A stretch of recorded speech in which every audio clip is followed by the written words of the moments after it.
Aquella tarde regresó a su casa sin leña. Su mujer no tenía ni un centavo para los alimentos del siguiente día. Lo que se obtenía siempre con el producto de la venta de la leña llevaba la tarde anterior. Pero no le reprochó su pereza. Es en aquellos momentos estaba invadida por una sensación encantadora. Por la tarde, cuando lavaba los andrajos de los niños, un extraño rayo dorado que al parecer no partía del sol había penetrado todo su cuerpo y al mismo tiempo había oído dentro de su corazón. Sí,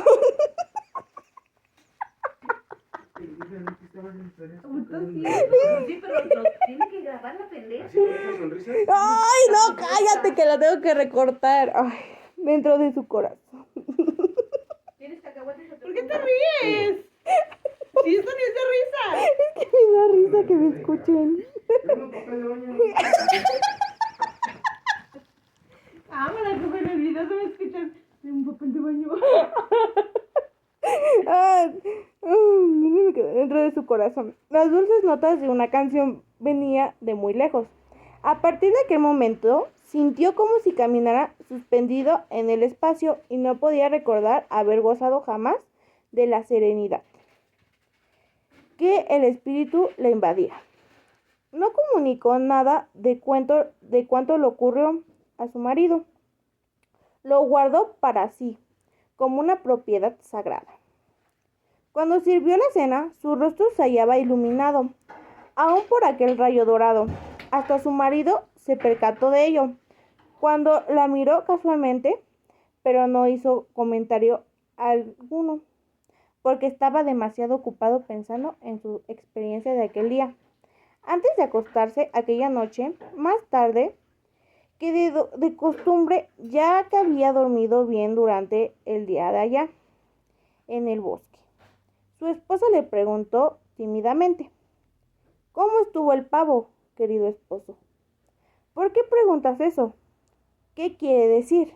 Estaba perfectamente, hasta donde a mí me es posible juzgar, dada la poca experiencia que tengo al comer pavo. No dijo nada, no dijo, no dijo una sola palabra acerca de sus visitantes. Al día siguiente, la familia sufriría de hambre, el desayuno incluyendo a el de Macario. Fue como de costumbre, en extremo frugal. Aquella mañana la esposa tuvo necesidad de reducirlo, más aún con el propósito de alcanzarse para él 2 comidas más. Macario acabó enseguida con el bocado de frijoles negros que le sirvieron. No se quejó, porque comprendió que toda la culpa era suya. Tomó un machete, su bata y sus cuerdas y se lanzó al bosque en la mañana nublada. A juzgar por la forma natural en el que se dirigía a cumplir con su dura labor, parecía haber olvidado la medicina y todos los acontecimientos a los que estaba ligado. Apenas había dado unos 4 pasos cuando su mujer lo llamó y le dijo: Macario, tu guaje todavía está lleno de agua. ¿Quieres que la tire y le ponga otra nueva? Sí, está lleno todavía, admitió él sin temer ni por un instante que su esposa obrara con repetición tirando el precioso líquido. Ayer bebí con el arroyito, dame el guaje como está lleno. Caminó del bosque y una regular distancia de su casa, que era la última en aquel lado del pueblo. Escondió el guaje entre las mezclas, enterrándolo. Aquella noche regresó con la mayor carga de buena leña que había conseguido con muchos meses. Fue vendida en 3 reales al primer intento que los hijos mayores hicieron por lograrlo. La familia se sintió poseedora de 1.000.000. Al día siguiente, Macario volvió a su trabajo como de costumbre. La noche anterior, Macario había dicho como al caso a su mujer que un tronco muy pesado, cayendo sobre su guaje, se le había roto. Aquellos guajes no le costaban nada, porque los hijos mayores los encontraban entre las malezas, donde crecían silvestres. Regresó nuevamente con otra buena carga de leña, pero la familia no pudo gozar del bien que representaba porque una calamidad había caído sobre ella. La esposa, con la cara hinchada y los ojos irritados de tanto llorar, salió a su encuentro. Reginito, no se muera, mi pobre niño morirá, se está acabado, lamentándose bañada en lágrimas. Él la miró estúpidamente, como lo hacía siempre que algo anormal ocurría en casa. Cuando su esposa se apartó, notó la presencia de varias mujeres, una de pie, otra sentada en cuclillas, próximas al sitio en el que el niño yacía. La suya era de la familia más pobre del pueblo, una de las más apreciadas por su honestidad y su modestia, y además porque siempre son más queridas las familias pobres que las ricas. Aquellas mujeres, al enterarse de la enfermedad del hijo, Macario acudió para ayudar a la familia, llevando consigo toda clase de reales, hierbas y pedazos de corteza, de las que usaban en caso de enfermedad. En aquel pueblo no había ni médicos ni medicinas. Como consecuencia de ello, tampoco había funeraria. Cada una de las mujeres había llevado una hierba diferente, y cada una sugería un medio distinto para salvar al niño. Durante largas horas habían torturado al pequeño con infinidad de tratamientos, haciéndole conocimiento de raíces, hierbas y huesas molidas. Comió demasiado, dijo una de ellas al ver que el padre se aproximaba al niño. Tiene los instintos retorcidos y no se salvará. Otro corrigió. Está usted equivocado, comadrita. Se trata de un cólico. Otra más agregada. Hemos hecho todo lo posible, pero no vivirá ni una hora más. Uno de nuestros niños murió en la misma forma. Lo sé, por su carita puedo asegurar que ya está listo para volar al cielo. Pobre angelito. Sin prestar atención a los comentarios de las mujeres, Macario miró a su hijo, a quien por ser tan chiquito lo quería con un cariño especial. Era el más pequeño de todos y gustaba de su sonrisa y de que se sentara de vez en cuando en sus piernas y le hiciera cariños en la cara con los deditos de sus manos. A menudo pensaba que la única razón que tenía para soportar a su azarosa existiendo radicaba en el hecho de que siempre a su alrededor había algún niño sonriendo inocentemente y golpeándose la nariz y las mejillas con los puñitos. El niño se moriría, no cabía duda. El pedazo de espejo colocado por una de las mujeres delante de su boca no mostraba huellas de aliento. Los latidos de su corazón eran imperceptibles por las mujeres que hacían presión con las manos sobre el pecho del niño.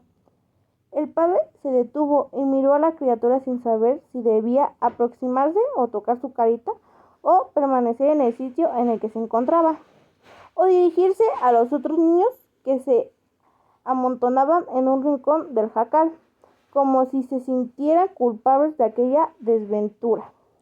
Los pobrecillos no habían cenado y sabían que nada comerían aquella noche debido al terrible estado mental en el que su madre se hallaba. Macario se dio la vuelta y se dirigió a la puerta y salió sin saber ni qué hacer ni a dónde ir. La aglomeración en su casa no le permitía permanecer en ella. Estaba rendido de la dura jornada, tanto que sentía que las rodillas se le doblaban. Caminó automáticamente por la vereda que conducía al bosque para encontrarse la paz que necesitaba. Al llegar al sitio en el que por la mañana había enterrado el guaje, Buscó el punto exacto, lo sacó y con una rapidez de movimientos olvidada hace muchos años regresó al jacal.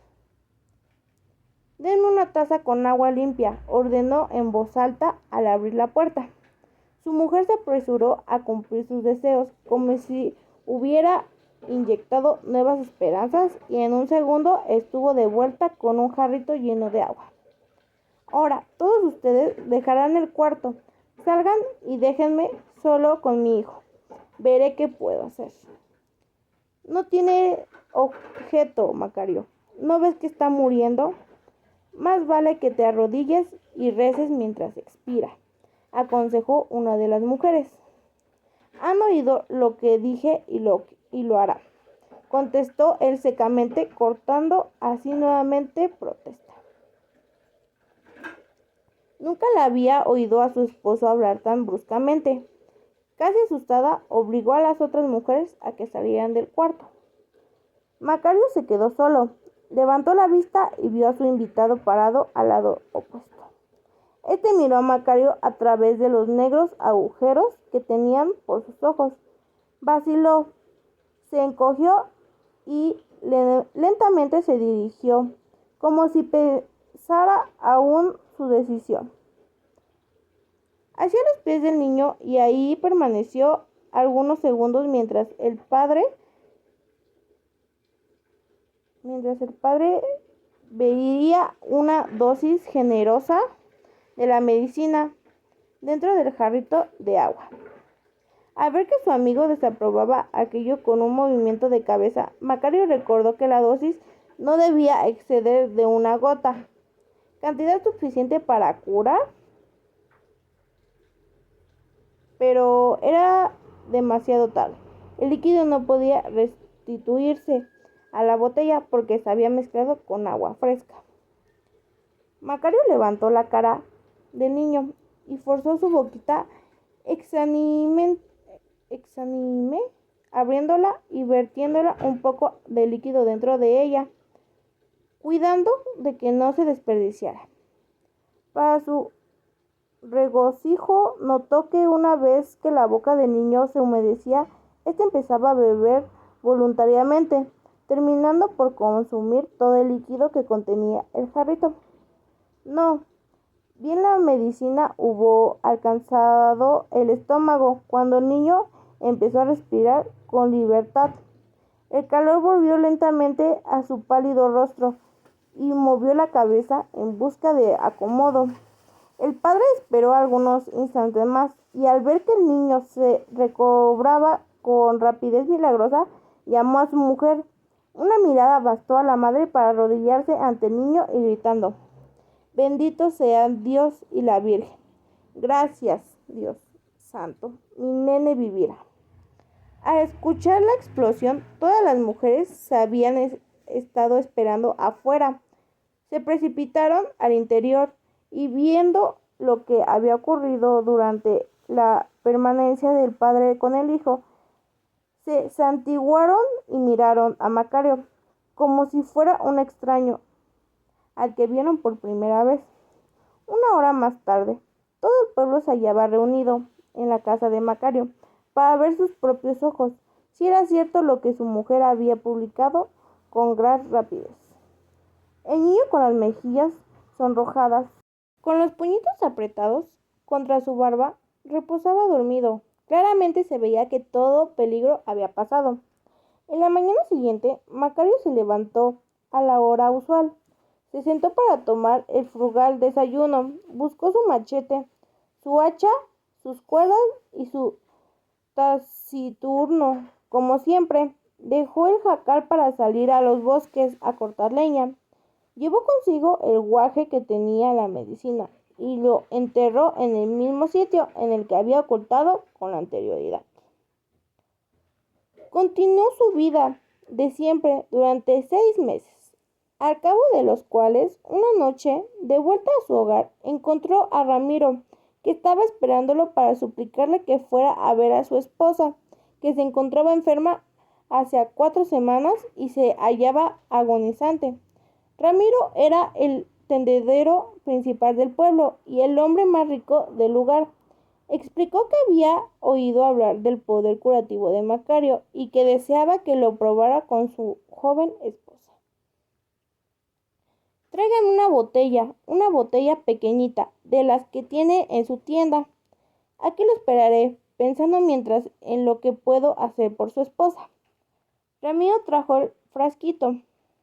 ¿Qué vas a hacer con esa botellita, Macario?, preguntó con curiosidad. Ya verá usted. Vaya a casa y espéreme allí. Necesito ver a su mujer para decir si puedo curarla o no. Nada le ocurrirá mientras llego, no se preocupe. Entretanto, necesito salir al campo y buscar alguna hierba que conozco. Salió, buscó su guaje, llenó hasta la mitad el frasquito de cristal con la medicina. Volvió a esconder el guaje y se dirigió hacia la tienda de Ramiro, instalada en una de las 3 casas de ladrillo del pueblo. La mujer se hallaba próxima a morir. Su estado era el mismo que aquel en el que Macario había encontrado a su hijito. Ramiro lo miró interrogante. Macario le pidió que lo dejara solo con la enfermera. Ramiro obedeció, no sin sentir celos de su joven y bella esposa, bella a pesar de hallarse agonizante y con quien hacía menos de un año se encontraba casado, y pausóse a observar a través del agujero de la llave lo que Macario hacía. Próximo a la puerta, la abrió repentinamente para pedir un vaso de agua. Ramiro, con la cara pegada a la cerradura, no pudo moverse rápidamente, y cuando Macario tiró con fuerza, cayó bruscamente de la pieza. No es un acto muy encomiable, don Ramiro, dijo Macario al advertir lo que el celo hacía. Solo por eso debía negar al devolverle a su esposa. No la merece y usted lo sabe. Ramiro se detuvo sorprendido. No comprendía lo que le ocurría. No podía explicarse cómo era posible que el más pobre y humilde hombre de la aldea, aquel modesto leñador, se atreviera a hablarle en esos términos a él, el más rico y acumbrado, el señor a quien difícilmente el alcalde se habría atrevido a interpelar en aquellos términos. Pero Macario, al ver que Ramiro parado ante él, humillado, con gesto de mendigo, temblando ante la idea de que se negara a devolverle la salud a su esposa, comprendió súbitamente que había adquirido un gran poder y que hasta el altivo Ramiro le reconocía la facultad de hacer milagros. Ramiro le pidió humildemente que lo excusara por haber atisbado y le rogó en forma lastimera que salve a su esposa, que en menos de 4 meses le daría un hijo. ¿Cuánto pedirás por devolverme la sana y fuerte como era? No vendo mi medicina. Yo soy el que le pone precio. Es usted, don Ramiro, quien debe fijarse el precio. Solo usted sabe el valor que su esposa tiene para usted. Así pues, usted dirá cuánto. ¿Será suficiente 10 monedas de oro, querido Macario? ¿Es el equivalente de 10 monedas de oro lo que su mujer vale para usted? No lo tome de esa forma, Macario. Desde luego que ella vale para mí más que ningún dinero. El dinero me sería posible adquirirlo cualquier día, cuando Dios me lo permita. Pero si mi mujer se muere, me será imposible encontrar otra como ella. No, en toda la redondez del mundo te daré 100 monedas de oro, pero por favor, sálvala. Macario conocía a Ramiro bien, demasiado bien. Ambos habían nacido y crecido en el pueblo. Ramiro, hijo del comerciante más rico del lugar, ocupaba ahora su sitio. Macario, hijo del leñador más pobre, le había sucedido hasta que el hecho de tener la familia más numerosa de todas Macario conocía a Ramiro perfectamente y sabía que una vez que le devolviera la salud a su esposa, trataría de regatear todo cuanto pudiera, el pago de las 100 piezas de oro. Si Macario no accedía, tendría sin duda una larga y agria disputa. Pensando en ello, dijo: tomaré las 10 piezas de oro que me ofreció en un principio. Ah, Macario, gracias, te lo agradezco de veras.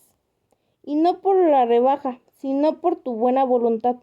Nunca olvidaré lo que has hecho por nosotros, te lo aseguro. Mi gran esperanza es que también el nonato se salve.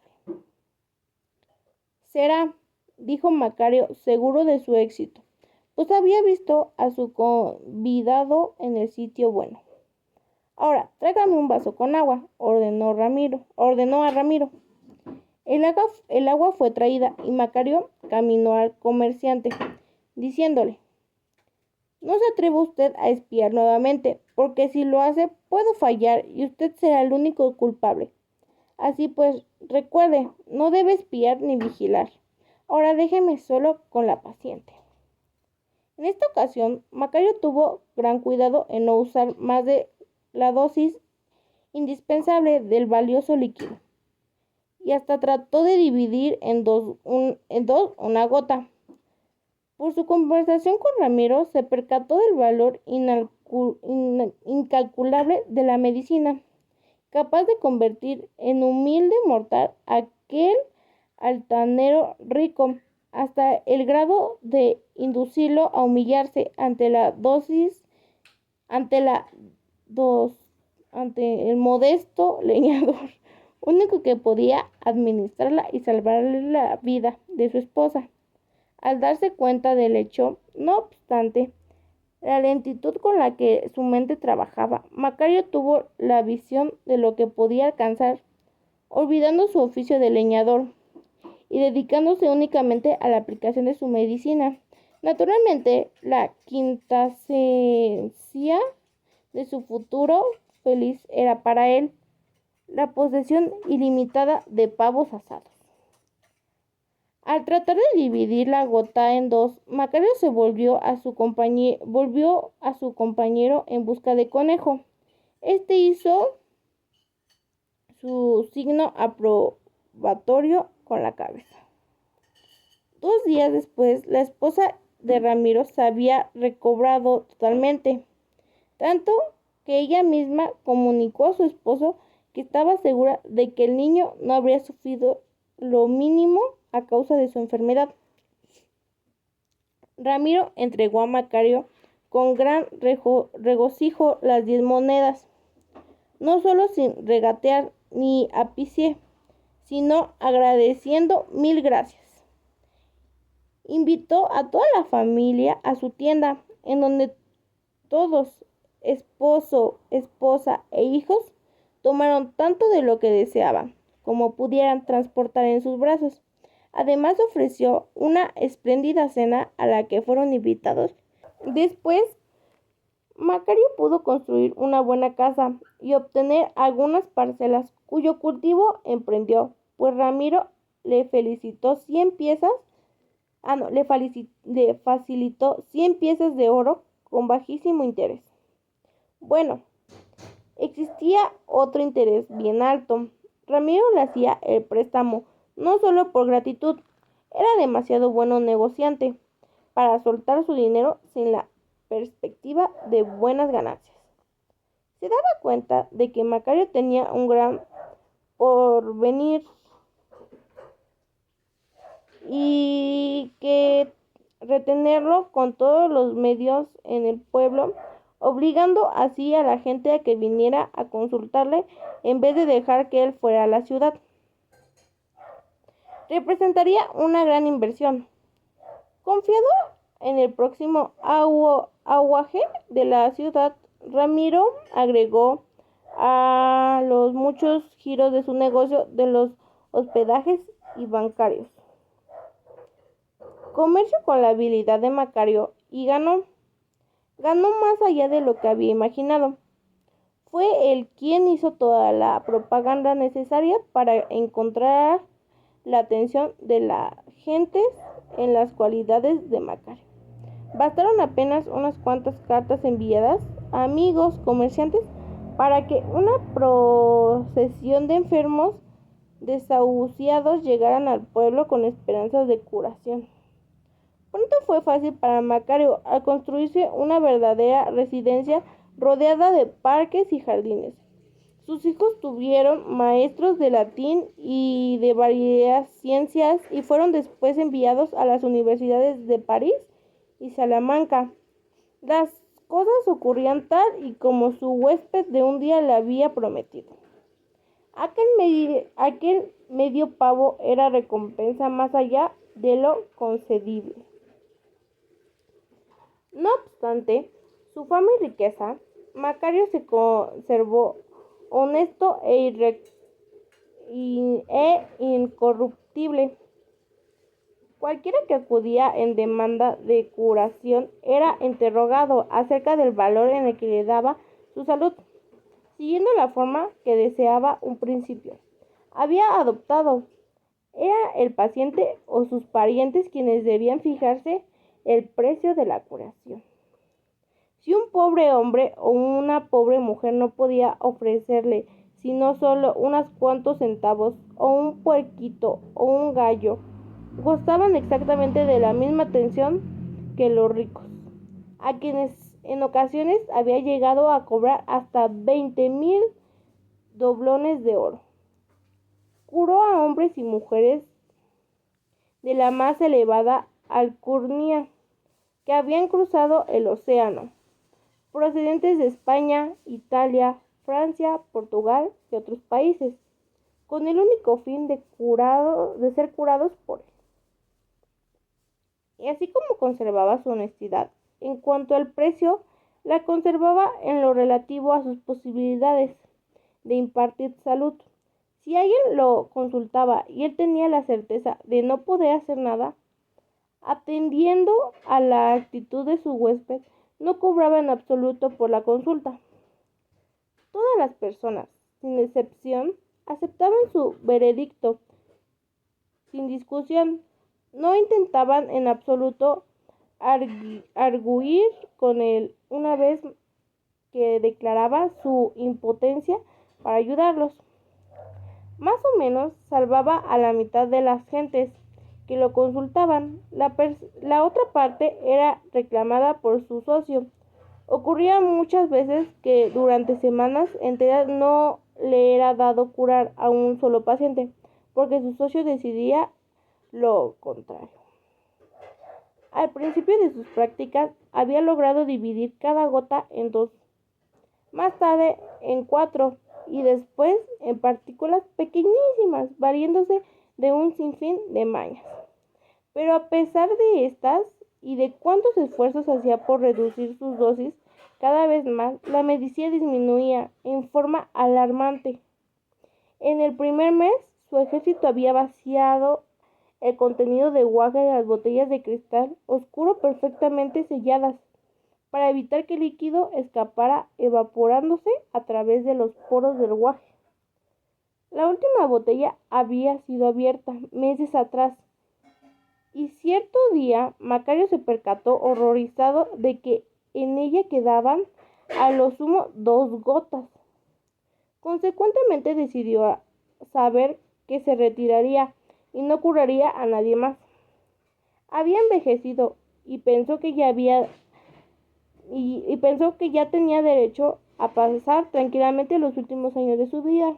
Además, deseaba reservar las 2 últimas gotas de medicina para su familia, especialmente para su amada esposa, a quien ya había tenido que curar 2 veces en los últimos 5 años, ocasiones en las que posiblemente de perderla la había llevado a considerar lo insoportable que para él sería la pérdida. Bueno, yo opino que es una historia que se vive día con día en la actualidad, pues las personas que tienen bajos recursos o escasez de ellos, pues siempre son tomadas como que no tienen un valor o que el trabajo que ellos hacen vale menos o que no merecen ser bien remunerados. Y pues aquí se ve que Macario intentaba trabajar o conseguir eh, el dinero que su familia necesitaba como fuera posible, pues su familia eh, era bastante necesitada y pues muchas veces las personas de una posición superior suelen aprovecharse de ello para pues sacar beneficio propio o simplemente disfrutan usar a los demás.